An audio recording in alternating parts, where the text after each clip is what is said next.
नमस्कार दोस्तों, आध्यात्म के एक और नए अंक में आपका हार्दिक स्वागत है। दोस्तों, भारत में हनुमान जी को अजेय माना जाता है। कहा जाता है कि हनुमान जी अष्ट चिरंजीवियों में से एक हैं। यहाँ तक कलयुग में हनुमान जी ही एकमात्र ऐसे देवता हैं जो अपने भक्तों पर शीघ्र कृपा करके उनके कष्टों का निवारण कर देते हैं।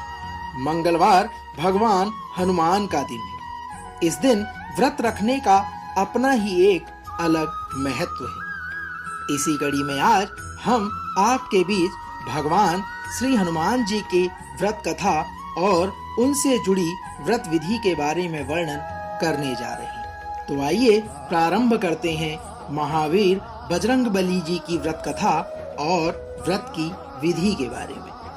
दोस्तों, मंगलवार व्रत की विधि इस प्रकार है। सर्व सुख, रक्त विकार, राज्य सम्मान तथा पुत्र की प्राप्ति के लिए मंगलवार का व्रत अति उत्तम है। इस व्रत में गेहूं और गुड़ का ही भोजन करना चाहिए। भोजन दिन या रात में एक ही बार ग्रहण करना चाहिए। यह व्रत 21 सप्ताह तक करना चाहिए।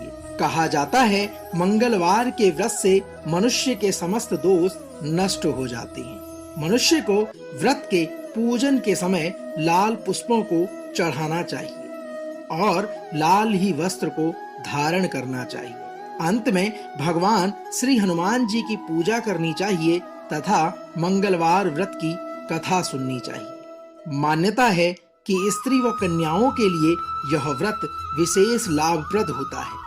दोस्तों, मंगलवार व्रत की विधि के बाद अब समय है भगवान श्री हनुमान जी से जुड़ी मंगलवार व्रत कथा के श्रवण करने का। तो आइए आरंभ करते हैं महावीर विक्रम बजरंगी की व्रत कथा से जुड़े हुए इस कथा के सार। दोस्तों, एक पौराणिक कथा के अनुसार एक ब्राह्मण दंपति के कोई संतान न थी, जिसके कारण पति और पत्नी काफी दुखी रहा करते थे। एक दिन वह ब्राह्मण हनुमान जी की पूजा करने हेतु वन में चला गया। वहां वह पूजा के साथ महावीर जी से एक पुत्र की कामना प्रकट किया करता था। वहीं घर पर उसकी पत्नी मंगलवार व्रत पुत्र की प्राप्ति के लिए किया करती थी। दोस्तों, मंगल के दिन व्रत के अंत में भोजन बनाकर हनुमान जी को भोग लगाने के बाद स्वयं भोजन ग्रहण करती थी। एक बार पुनः व्रत आ गया, जिसके कारण ब्राह्मणी भोजन ना बना सकी।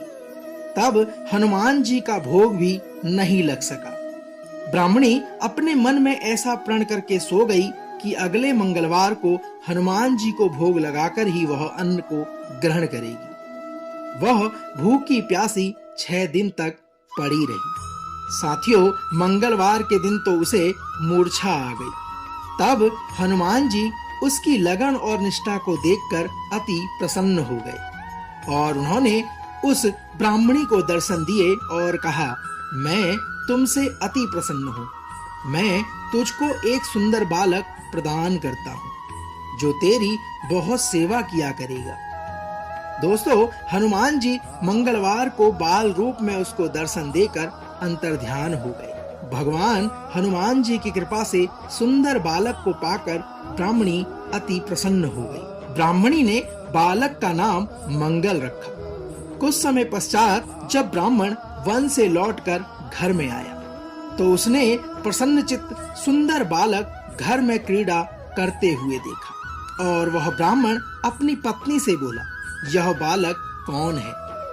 तब ब्राह्मण के इस प्रकार वचन कहने पर पत्नी ने कहा, हे स्वामी, मंगलवार के व्रत से प्रसन्न होकर भगवान श्री हनुमान जी ने दर्शन देकर मुझे यह बालक प्रदान किया है। दोस्तों, पत्नी की बात को छल से भरी जानकर उसने सोचा यह उल्टा व्यभिचारिणी अपनी कलुषता को छुपाने के लिए बात बना रही है। तो एक दिन उसका पति कुएं पर पानी भरने चला गया, तो पत्नी ने कहा कि मंगल को भी अपने साथ लेकर चले जाओ।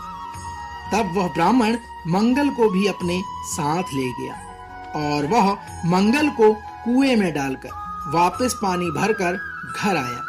तो पत्नी ने उससे प्रश्न किया कि मेरा बेटा मंगल कहाँ है। तभी मंगल मुस्कुराता हुआ घर आ गया। उसको देखकर ब्राह्मण आश्चर्यचकित हुआ और रात्रि में उसके पति से भगवान श्री हनुमान जी ने स्वयं स्वप्न में आकर कहा, हे ब्राह्मण, यह बालक मैंने दिया है। तुम पत्नी को उल्टा क्यों कहते हो? जब हनुमान जी के इस प्रकार के वचन उस ब्राह्मण ने सुने तो वह यह जानकर हर्षित हुआ और फिर पति पत्नी मंगल का व्रत रखकर अपने जीवन को आदर पूर्वक व्यतीत करने लगे। दोस्तों, तो यह थी वीर बजरंगी हनुमान जी की व्रत कथा और उससे जुड़ी पूजन की विधि का सार। दोस्तों, जो मनुष्य मंगलवार व्रत कथा को पढ़ता या सुनता है और नियम से व्रत रखता है, उसे हनुमान जी की विशेष कृपा प्राप्त हो सब कष्ट से छुटकारा मिलता है और विशेष सुख प्राप्त होता है। जिस प्रकार भगवान हनुमान जी ने ब्राह्मणी को पुत्र प्रदान किया, उसी प्रकार भगवान हनुमान जी की कृपा सभी के कष्टों को दूर करे। हम आशा करते हैं कि आज का यह अंक आपको अवश्य पसंद आया हो। कल एक और नए अंक के साथ फिर आपसे होगी मुलाकात। तब तक जय बजरंग बली।